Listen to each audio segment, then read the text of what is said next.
Assalamualaikum warahmatullahi wabarakatuh. Selamat siang Bapak Ibu calon guru penggerak yang hebat-hebat. Hari ini kami kelompok 1 akan mempresentasikan hasil diskusi kami tentang Merdeka Belajar. Baik, tapi sebelumnya saya ingin memperkenalkan anggota kelompok kami, yaitu yang pertama saya sendiri Lajali dan Nuru, dan yang kedua Filipus Baha, dan yang ketiga Siti Hafsa Toker, dan yang keempat Lamdoris Manalu. Ya, itu adalah nama-nama dari kelompok kami. Dan yang berikutnya akan disampaikan oleh Pak Filipus Baha sebagai presentator yang akan memaparkan hasil diskusi kami sampai selesai.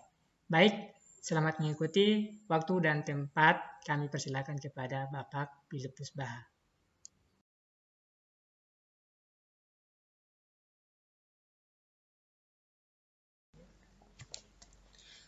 Terima kasih atas kesempatan yang diberikan oleh moderator kepada saya. Sebelumnya saya perkenalkan dulu, nama saya Filipus Baha, saya dari SMP Negeri 3 Tual, Maluku. Saya akan menyampaikan hasil diskusi kami menyangkut yang pertama, hal-hal positif menurut pemikiran Ki Hajar Dewantara yang dilihat di daerah saya. Nah, poin pertama, Ki Hajar Dewantara mengajarkan kita sebuah arti dari pendidikan yang humanis. Beliau juga mampu menciptakan konsep sistem Among sebagai patokan guru dan pendidik siswa. Ingarso sung tulodo, ing madia mangun karso, dan tutwuri handayani. Memiliki arti di depan memberi teladan, di tengah memberi semangat, dan di belakang memberi dorongan. Dari kalimat tersebut, bahwa guru sepatutnya ingarso sung tulodo, memberi contoh yang baik kepada siswa. Kita sering mendengar pepatah bahwa guru adalah gugu dan ditiru. Hal ini memang benar bahwa sikap yang dilakukan oleh guru akan dilihat, dicontoh, dan diaplikasikan oleh siswa dalam dirinya.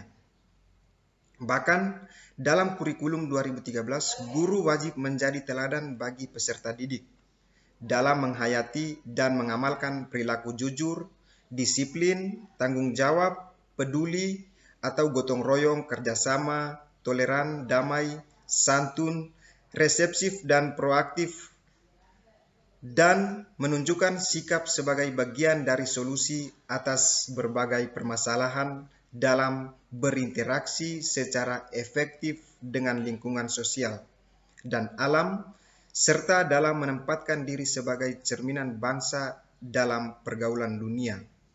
Salah satu bisa guru lakukan adalah menjadi role model dalam pembelajaran, dan peran ini tidak akan bisa digantikan oleh siapapun. Poin yang kedua, atau semboyan yang kedua, ing madia mangun karso. Guru mempengaruhi dan mengendalikan siswanya, maka guru haruslah bisa sedekat mungkin atau bisa menjadi teman dengan siswa tanpa menghilangkan kewibawaannya sebagai seorang guru. Dengan begini, suasana belajar akan terbangun dengan kondusif. Dan tutwuri handayani, guru menghargai dan mendorong potensi yang dimiliki siswa. Maka guru harus bisa melihat keberagaman, dalam arti keberagaman ini tingkat intelektual, bakat, potensi, minat, motivasi belajar, kemampuan sosial, emosi, gaya belajar, kebutuhan khusus, kecepatan belajar, latar belakang budaya, norma, nilai, dan atau lingkungan peserta didik yang dimiliki siswa. Yang berikut, hal positif menurut pemikiran Ki Hajar Dewantara yang disepakati kelompok kami. Pertama, mendorong tumbuh kembang murid secara holistik. Anak sesungguhnya merupakan kesatuan dari berbagai karakteristik yang terpadu dalam dirinya. Memahami anak secara holistik mengandung makna bahwa orang tua atau guru harus mengetahui dan memahami berbagai kondisi yang ada dalam diri anak secara menyeluruh, yang merupakan satu kesatuan. Ini sangat penting karena aktivitas anak dalam proses pembelajaran sesungguhnya melibatkan seluruh karakteristik yang mereka miliki yang berfungsi secara berkaitan satu sama lainnya. Mengabaikan atau menafsirkan salah satu atau beberapa karakteristik akan berakibat timbulnya ketimpangan. Akibatnya mereka tidak dapat melaksanakan proses belajar secara maksimal. Ada beberapa pandangan klasik berkenan dengan pemahaman terhadap anak sebagai satu kesatuan karakteristik secara holistik, yaitu yang pertama, pertumbuhan fisik, yang kedua, perkembangan kognitif, yang ketiga, kreativitas, yang keempat, perkembangan bakat khusus, dan yang kelima, perkembangan bahasa.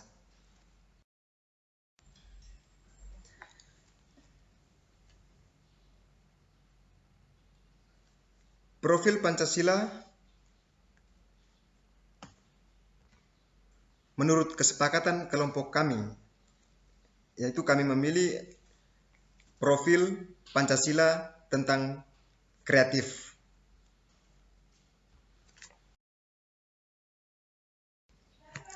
Kreatif itu adalah pelajar yang kreatif, mampu memodifikasi dan menghasilkan sesuatu yang orisinil, bermakna, bermanfaat, dan berdampak.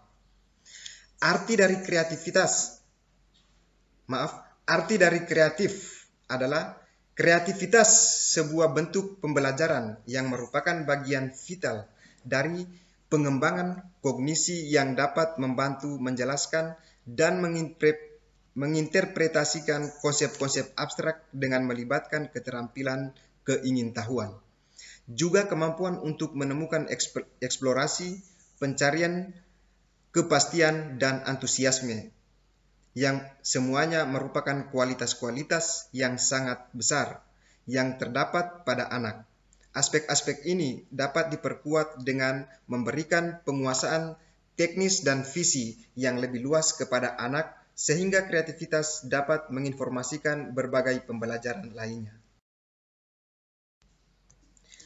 Sumber daya oleh potensi yang dimiliki oleh sekolah dan kelas yang mendukung merdeka belajar. Poin yang pertama, sekolah memiliki sarana prasarana yang mendukung pembelajaran yang menggunakan sarana pendukung seperti laptop, infokus, alat peraga, dan sebagainya yang nyaman dan lengkap. Yang kedua, sekolah memiliki kelas yang luas dan nyaman. Poin yang ketiga, sekolah memiliki lingkungan yang bersahabat dan taman-taman yang mendukung pembelajaran di luar kelas.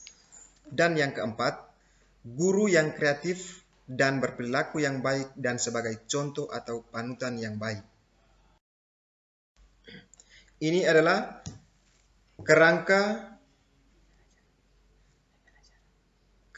pembelajaran Merdeka Belajar.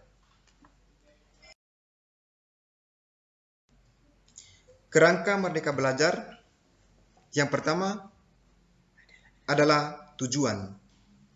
Pelajar Indonesia merupakan pelajar sepanjang hayat yang memiliki kompetensi global dan berperilaku sesuai dengan nilai-nilai Pancasila.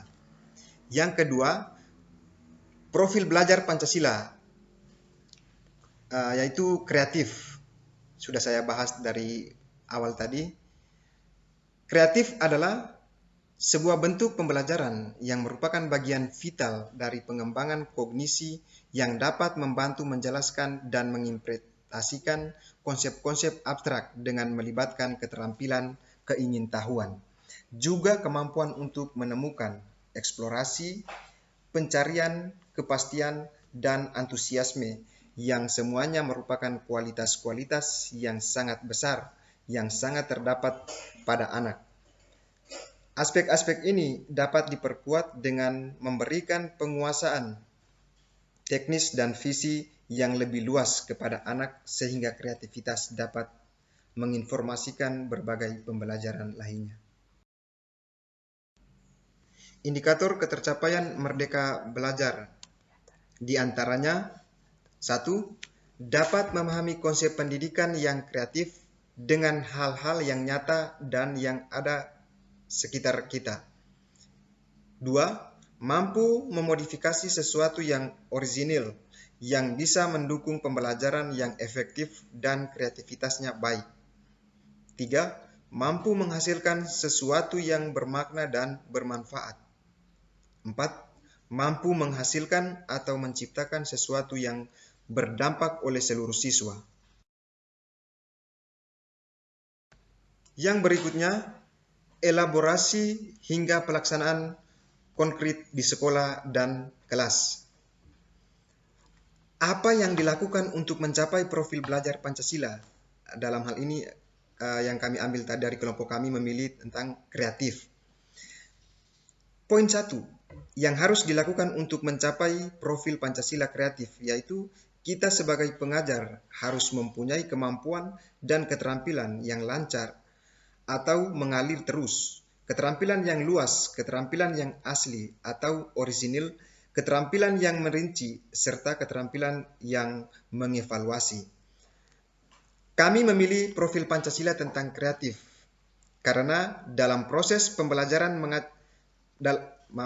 karena dalam proses belajar mengajar diharuskan untuk seorang guru memiliki keterampilan yang banyak atau luas dan bertujuan untuk meningkatkan kemampuan siswa. Keterampilan siswa dan juga aksi nyata yang akan dilakukan siswa di luar sekolah, kreativitas dalam belajar dan mengajar akan menjadi bekal yang sangat bermanfaat untuk kelangsungan hidup dalam dunia pendidikan di zaman sekarang. Karena kreativitas akan menimbulkan sebuah ide yang cemerlang untuk memajukan pemikiran-pemikiran siswa kita yang masih tertinggal. Berikutnya, indikator yang harus dicapai. Yang pertama, metode pembelajaran. Yang kedua, pengelolaan kelas. Yang ketiga, keterampilan bertanya.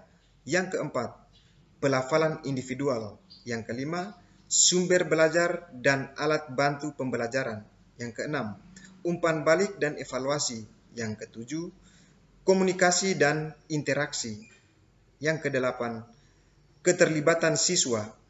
Yang kesembilan, refleksi. 10, hasil karya siswa. Dan yang ke-11, hasil belajar. Dan yang terakhir, pihak yang terlibat dan berperan dalam penyusunan kerangka Merdeka Belajar. Yaitu yang pertama, Dinas Pendidikan dan Kebudayaan sebagai monitoring. Poin yang kedua, kepala sekolah sebagai penanggung jawab. 3, guru atau rekan kerja yang ada pada sekolah sebagai motivator dan pamong kepada siswa. Dan poin yang terakhir, anak didik sebagai sasaran dari tujuan utama. Itulah hasil pemaparan diskusi kelompok kami yang sudah saya bacakan. Semoga bermanfaat bagi teman-teman. Untuk itu saya kembalikan kepada moderator. Terima kasih. Baik, terima kasih Pak Philippus Baha atas presentasinya. Jadi Bapak Ibu, dari materi yang sudah dipaparkan oleh Pak Philippus tadi, saya berharap apa yang dipaparkan dapat dimengerti oleh Bapak Ibu, dan jika ada kesalahan dan kekurangan, Bapak Ibu bisa berkomentar atau memberikan masukan atau saran agar kekurangan-kekurangan yang kami buat dapat lebih lengkap lagi dan lebih bermanfaat lagi untuk Bapak Ibu. Baik, terima kasih atas kesempatan ini. Di akhir slide ini saya berterima kasih sekali lagi untuk Ibu Fasilitator karena sudah memberikan kesempatan kepada kami kelompok 1 dan telah memilih anggota-anggota kelompok kami yang sangat super dalam mengerjakan diskusi ini. Dan tak lupa pula berterima kasih kepada kepala sekolah yang selalu mendukung kami selaku pendamping kami yang sangat termotivasi. Baik, terima kasih. Wassalamualaikum warahmatullahi wabarakatuh. Selamat siang.